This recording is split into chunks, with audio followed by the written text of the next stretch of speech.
Yeah, there's a red onion in the vegetable thing in the refrigerator somewhere.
Hey there.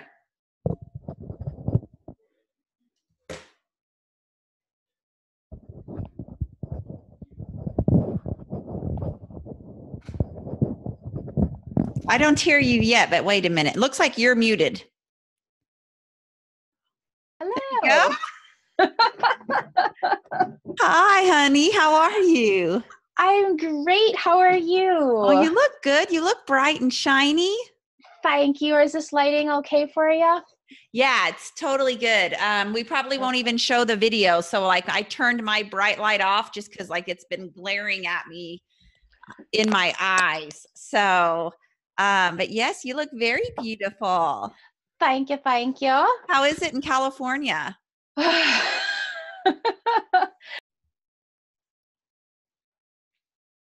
want to welcome to today's podcast, Leslie Tagorda. Well, actually, Leslie, let me rephrase that. Say your last name for me.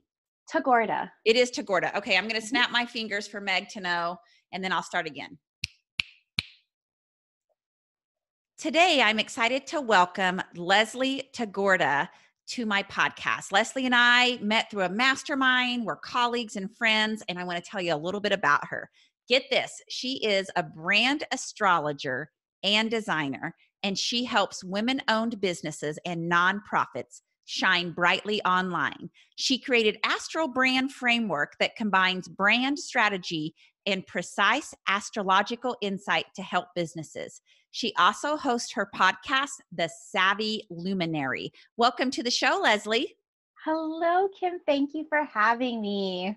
Well, you know, I have this like very spiritual, very I don't even want to call it woo-woo-y because we know woo-woo-y is like based on real stuff. But like I've always had this part of me that loves astrology, and I love thinking about the universe and universal intelligence and what everything has to teach us. And so I love you because you combine that aspect with this like left brain, logical, mathematical business strategy. And so I'm sure people are like, we don't even know what you're talking about yet, Kim. Like, what do you mean she's a brand astrologist? What does that mean, Leslie? Yes. And the short of it is that I have a wide background in brand strategy and design. I've been a brand strategist and designer since 2004. And I then started combining astrology into my work a couple of years ago because it just gave me so much more specificity in terms of creating and positioning and discerning where a brand needs to go and how to show up as a leader. And so many people don't even know what a brand is because they're either very new to entrepreneurship or they're not in entrepreneurship. Can you explain what a brand is? Yes, I'm so glad you asked because I do have a very special definition of what a brand is. So you may or may not have a business, and you probably, if you don't have a business, you have a personal brand. And this is the bundling up, the packaging of all of your essence, that personality that you bring out that gives your first and lasting impression. And that's what I call a Interesting. I brand. love that. So like, even if we don't own a business, like there is like the brand of Kim Strobel, like from the way she dresses to how she shows up to how she talks and what she decides to immerse herself in. And that's just like makes up me, right? 100%. You have like the perfect personal and business brand combining all of your unique energies. And I'd love to give you a mini reading before our time is over to Oh share yeah, we're with going our to end with audience. that because I'm all about those readings, girlfriend. So like, how did you, so is astrology something like, okay, we talked about what a brand is. So it's a personal brand, or it can be like your business brand, or a combination of both.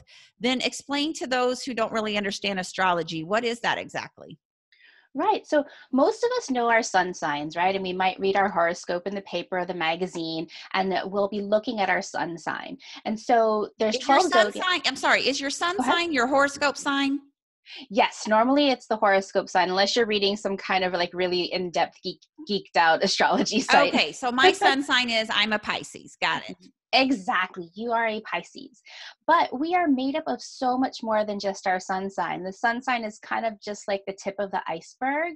We are made up of all of the zodiacs and certain, I like to call them archetypes, psychological archetypes. Certain energies come out more than others.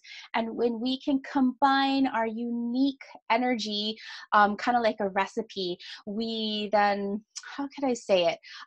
We can present ourselves in an aligned way. Maybe that made sense. I love that. That does make sense. So you're telling me like, so astrology is basically based on the zodiac signs, and it's based on how stars aligned whenever we're born, or like take us back to like really understanding the very basis of this. Yes. So, at the exact time and place you took your first breath on Earth, the stars and planets and different calculations were cast. And there's no other person that has your unique imprint. We call it natal charts in astrology. No other person has the exact same natal chart as you. Even if you were a twin or a triplet born minutes apart, there are things that can change in your astrological chart that make you uniquely you. And it is very dependent on the time and place. Yes, specifically the time and place that you were born. So let's say that me and someone else were both born at Perry County Memorial Hospital on February 27th, 1974, between the hours of 8 and 9. Does that mean that everything is aligned with me and that person? Like we, N- No, not at all. So, say I actually know some twins who were born just 4 minutes apart, right? But there's certain things in your astrological chart because it's like all of these different clocks. Like, have you been to like kind of the optometrist and they're showing you different filters like A or B, B or A? yes. And so, if you can imagine each one of those filters as different planets that are constantly moving, everything is in flux. And so, if you are born 4 minutes later, there's certain wheels that are changing so quickly that it will produce a different natal chart. Your house calculations and houses are different areas in your life where energies occur. Those can get moved around really, really, really quickly. That is a fantastic analogy and explanation. I understand so clearly now. So thank you for taking the time to break that down for us. And so tell me a little bit more then. So how do we, so you studied astrology. Is that something like anybody can study and learn, or do you have to have like this kind of unique gift inside of you to be able to understand it and analyze it? Well, I think that anybody can learn astrology, right? And we all know that the biggest key to learning something is if we have a passion for it, right? Like if it makes us really truly happy, because whatever we focus on expands. And so I've loved astrology since the sixth grade, since I found out I was an Aquarius. Is that when you found out about astrology? No, I just like, to be honest, when I was in school, my friend Vicky and I, we were both Pisces, and so we got up every morning and read our horoscope, because if there was anything about love in there, we were all about it. Yes. So we would like take it to heart exactly what kind of day we were going to have and if love was going to find us in the Pisces chart. And so I've always been interested in it. But I've never studied it or learned about it, but I've had a couple of readings over the years on it.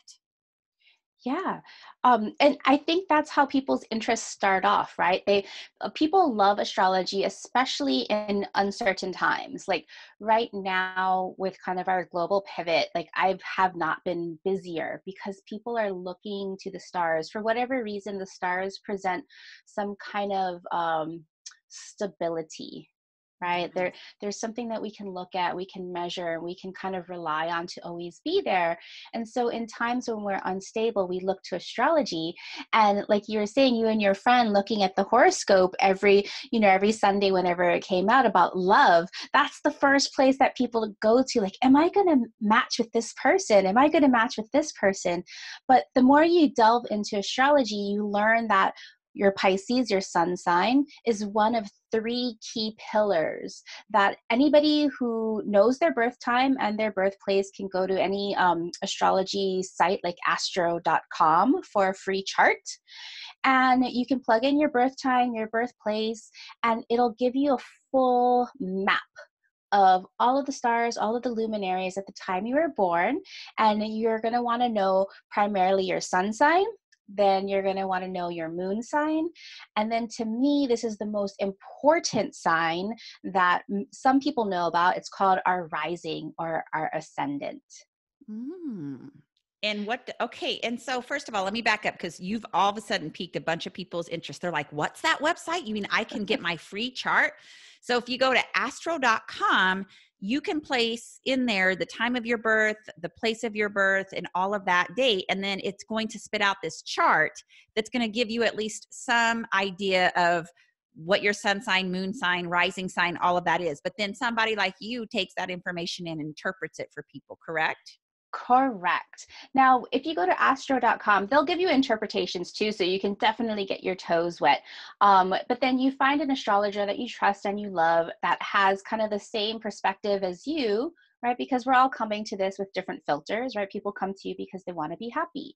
Yep. People may come to me because they want to feel more empowered and want to know how to show up more as a leader in their lives and their businesses. And so you find an astrologer that you like and you trust, and you get an interpretation, a reading from them, and they can tell you all kinds of things, like not only about the innate gifts that you were born with, some that you might be resisting, as well as they can look at the here and now based on the stars and planets that are transiting right now, like the here and now, as they are relating to your planets that you have when you were born. Oh my gosh. Okay. So this is what I remember about you is you and I did like a couple of years ago, we did a reading where you were trying to kind of like, you did an astrology reading and matched it up to my website. And you were like, Kim, this website really is not displaying like who you are and how your soul wants to shine up. And you like gave me specific tips. And so I don't know if you've seen the two new websites since then, but you should take a look at them because I followed a lot of your advice. So like on Strobel Education, we did a lot of different things so that like the true, like real Kim Strobel could kind of come through when people go to the website. We did the same thing for kimstrobel.com. And so I'm just getting all giddy here because like I love readings and I think people are like, oh my gosh, yes, of course they're wanting a reading and we're going to tell them how to do that. But should we dive in and do an example right now? Yes, I would love to. I have your chart up in front of me because I always have people's charts up in front of me. This is so exciting. Oh, I can't wait. I want to know what my innate gifts are, Leslie. Yes. Can we pause for 1 second? Yep. Can you do the snap thing? Okay. So Okay, so Meg, we're just letting you know you have to edit that part out and we are back to record now. Okay, so let's do this, Leslie. all right. So Kim, you already know that you are a Pisces sun. That means that you are this wonderfully creative. The way that you create and express yourself is through empathy and compassion, right? That is so true because I never thought myself to be like a creative person like the way Scott Strobel is because I can't visualize things and piece them together. But I do feel like I'm creative, but in a very different, non-traditional sense of it. Yeah, well, the gift of Pisces, right? Pisces are, like you were saying, imaginative and creative, but like at the highest expression, they have this ginormous, big vision, meaning they can see that they are part of the greater whole. Yep. And I know that the way that you talk about happiness and how you talk about like seeing gifts and even kind of like challenges, that these are all part of your bigger philosophy. Like, what is this meant to teach me? And that is very, very Pisces, Yes. right? Yes.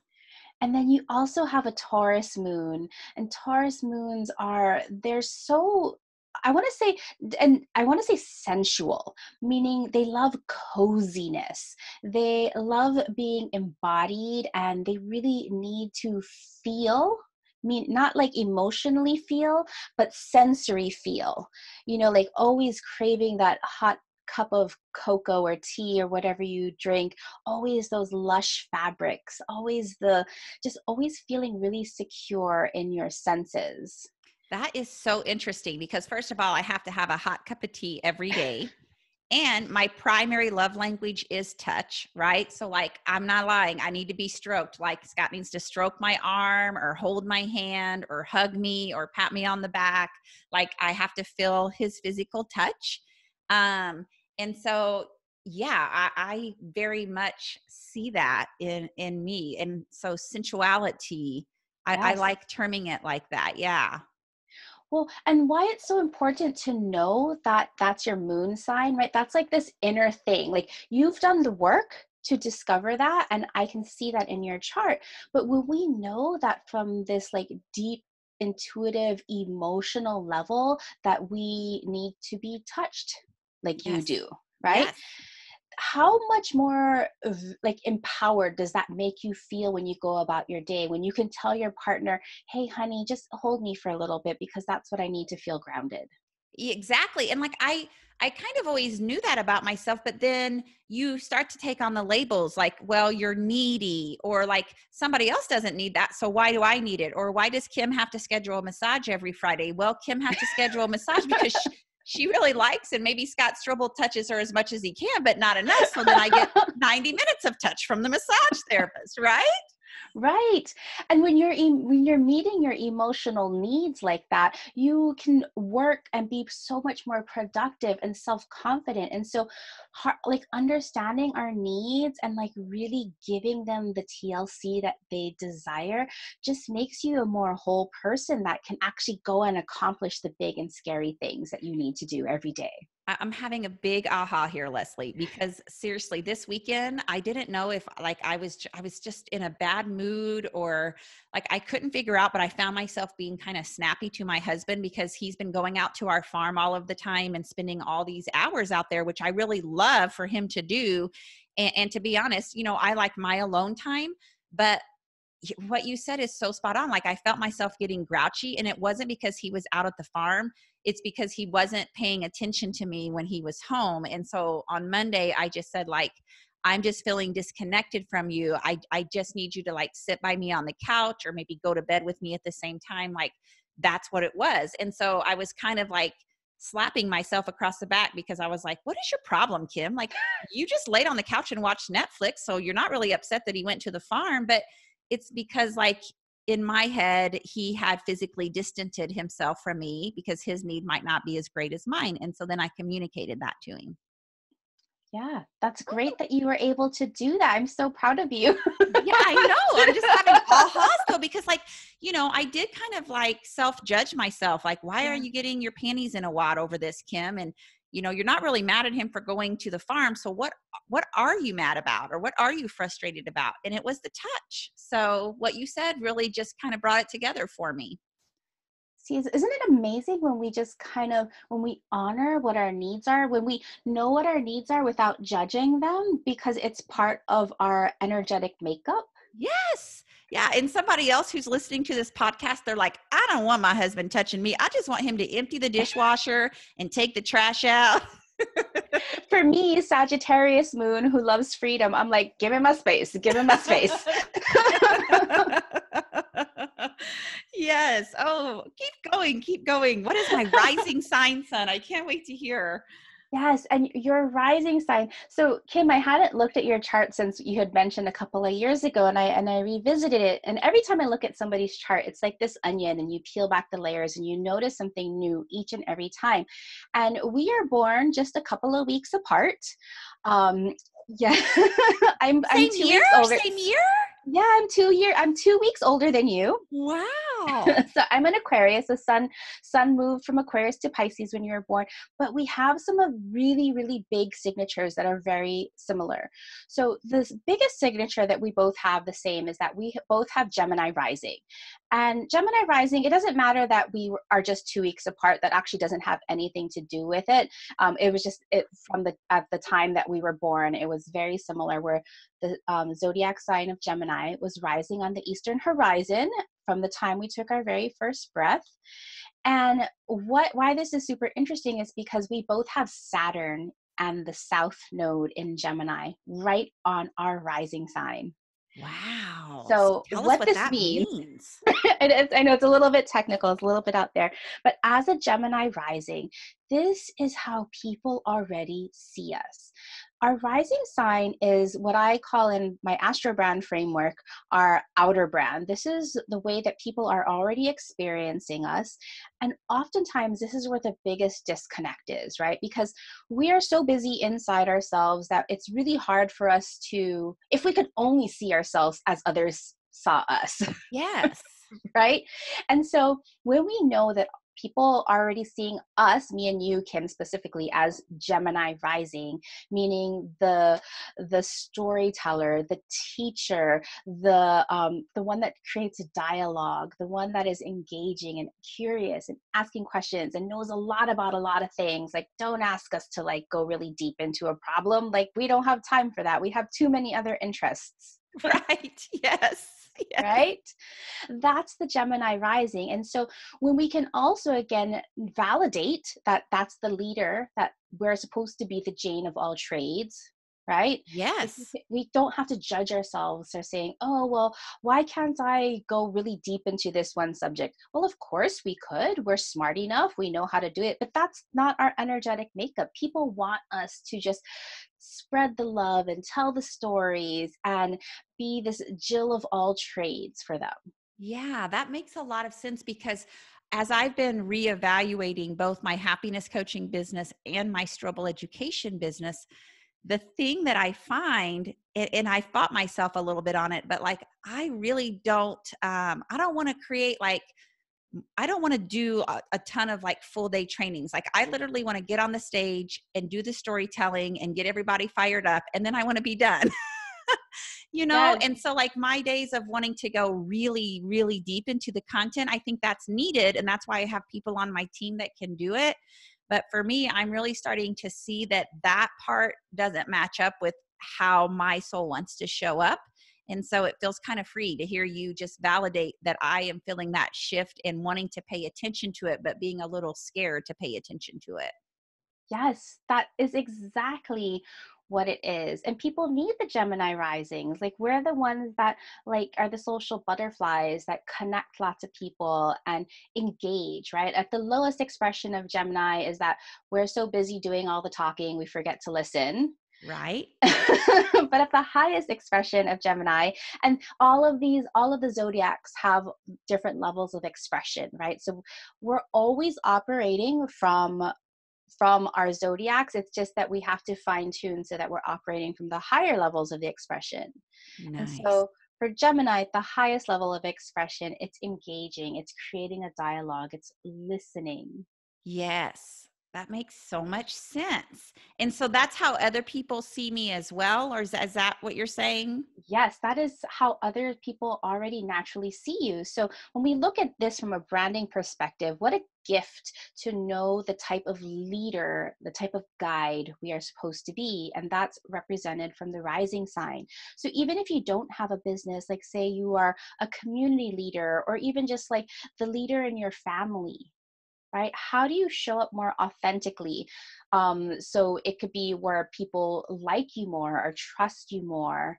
However, authenticity will help you is how you grow into your rising sign. Oh, so it's learning to embrace your rising sign and understand those attributes that come with them and then use them for the greater good. Yes. Thank you for clarifying that for me. Distilling my words, because one of the traps also of Gemini rising is like getting so overwhelmed that you want to say so many things at one time that it gets convoluted. Yeah, no, but that does make so much sense. And so then what you do, just to clarify what you do for people who are extremely interested now in what they've heard, is give me a typical scenario of someone that you specifically, Leslie, would help with this kind of thing. Yes. So I specifically help women business owners or thought leaders. So people in the workplace looking for how they need to show up better, how they need to show up more consistently. People who are looking to understand the real gift of their offering. So, for example, what I mean by that, it's like, okay, well, Kim, you offer happiness coaching, but are people buying happiness coaching, or are they buying the transformation on the other side of happiness coaching? Right. Yeah. Because that's like the other thing that I've recently discovered, Leslie, is like, I really don't like, how should I say this? Like, I I want to get people the transformation, but they have to do the work. And it's become too heavy for me to make them do the work. Like, I don't want to have to be by their side every second, like trying to get them to do this thing. And so, like, understanding again how I want to restructure my happiness coaching business, because I'm never going to be like the one-on-one coach. Like, I'm Hmm. not going to be very good at listening to you for 60 minutes tell me all your struggles. I mean, like, some people are gifted at that, but that's not what I want to do. Yeah. And that stuff I can see in somebody's astrological chart the energetics of their ideal customer, so that it goes beyond just your customer avatars. I can see the gift of transformation you bring people. I can see your communication style. I can see all of these things that, if you've ever run a business and tried marketing, it involves so much guesswork that can just drive you crazy, because like you're either copying a guru or comparing yourself to others, instead of like just really understanding what is already innately in you wanting to come out. And let me just tell you what, if you are an entrepreneur, I will just tell you that I've spent 3 years trying to figure out who my ideal client is, what the transformation is that I really offer, which I want to see what you think my chart says on that specifically. But like, if I could hired someone, because I was just guessing, I was like, well, I think that I help women overcome hard things. I think that I help women increase their happiness levels. I think that I help women play in the arena of bigness. And then like, I think, but like, I don't really know. And I've never really known like sometimes how to like bring it all together.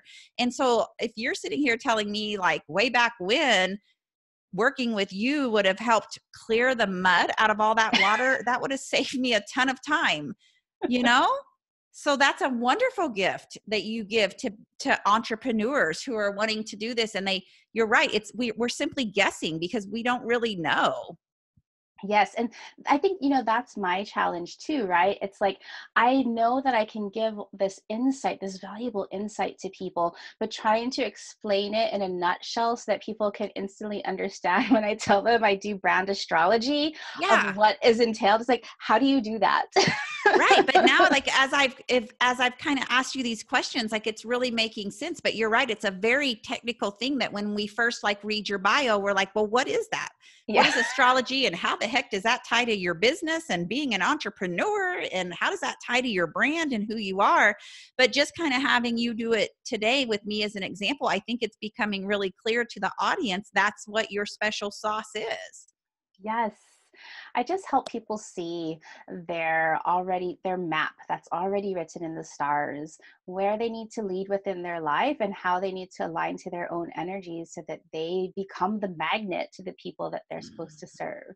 Yes, I want to be a magnet. I love that. Sometimes people write that I am what did they, some, one person wrote in one of my feedbacks, like, that I was like a contagious magnet that they were drawn to. And then I wanted to know like, well, what was that? Right. Yes.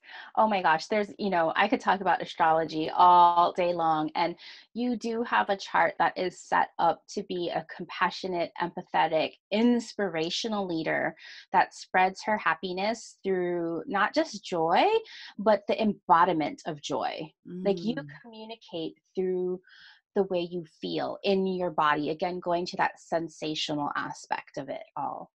So the And transformation then that I cause people would be for them to tap into that own embodiment and be able to create their own happiness and joy.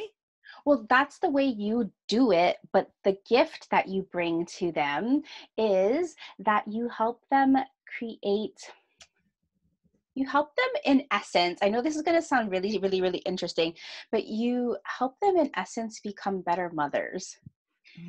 Oh. There's something very specific in your chart that I can see that your ideal customers are the people who want to find their own freedom in their committed relationships. So your ideal customer is a married person who is probably a mother and who is working with some shadow issues, trying to find her own identity within her relationship so that she can show up to be the type of mother that she dreamt that she was. Oh, that is so stinking good. I'm sending that to my team after this. I'm going to go back and I'm going to listen to that because I think that's exactly what I just have never been able to like put it into words. But I think that is what I am fighting on behalf of is like, how do the way that you show up and be the mother that you want to be is by taking care of your own needs and making sure that you are creating space within your identity to be more than a mother and more than a wife and more than a worker, like to be that person that you are allowed to be before you became all of those titles. And then when mothers do that, they automatically become better mothers and better wives and better human beings because they're all around happier in their life. So holy smokes, I'm going to have to send you like $1,000 check just for that statement right there. We can definitely go deeper into your chart because there's so many key energetics that I love seeing because again, we're just 2 weeks apart. So we have a lot of very similar energetics, but they play out very differently in your chart. Oh, that's so interesting. Okay, so here's what I want to know. First of all, if I am someone who doesn't own my own business, can I still hire you to do an astrology reading for me as a person? Yes, if you're talking about work, if you're talking about leadership development or growing your own personal brand, yes. If it's just personal astrology, that wouldn't be your cup of tea. Okay, so if say that again so we know exactly who can contact you. Right. So if you're looking for direction in your business, how to show up better as a leader, how to show up better in your community, and how to like discern who you're here to serve, that I can help you with. And where can people find you, Leslie? Yes, you can find me on Instagram at New Moon Creative Co. Or you can find me on my website at newmooncreative.co. And we will drop all of that in the show notes. Okay, so I end every session, Leslie, by asking my interviewee, how are you, Miss Leslie, reaching for more joy in your own life right now? That is the $1,000,000 question, isn't it? It really is because this is probably not going to air until later, but I am recording this in the middle of the coronavirus. Yes. How do I reach more joy? Well, right now, what really brings me joy is connecting with people like you, Kim, and sharing this wisdom of astrology because astrology brings me joy. I can talk about astrology all the time to whoever will listen to me. I'm sure our listeners are thinking they want to hear more from you, which is why also they can find you talk about this on your podcast, right? Oh yes, I have an astrology podcast, Astrology for Entrepreneurs, called The Savvy Luminary. The Savvy Luminary. Fantastic. So you just tapping into your own passion, following your own heart with astrology and speaking to people about that in the business world is what brings you immense joy. 100%. And the thing about what brings that, the result of what happens is I love seeing people like you, your faces light up when you hear these empowering words and this validation of how you're already feeling so that you stop judging yourself. I love it. Yeah. And I've like had all kinds of like Oprah aha moments here today. So, oh my gosh, thank you so much, Leslie, for giving me a reading and just kind of explaining astrology and how that really does help us connect to our divine purpose and how we're supposed to show up in the world. So thank you so much for being here with us today. I'm honored to interview you. Oh, thank you so much, Kim. You're very welcome. Thank you for having me.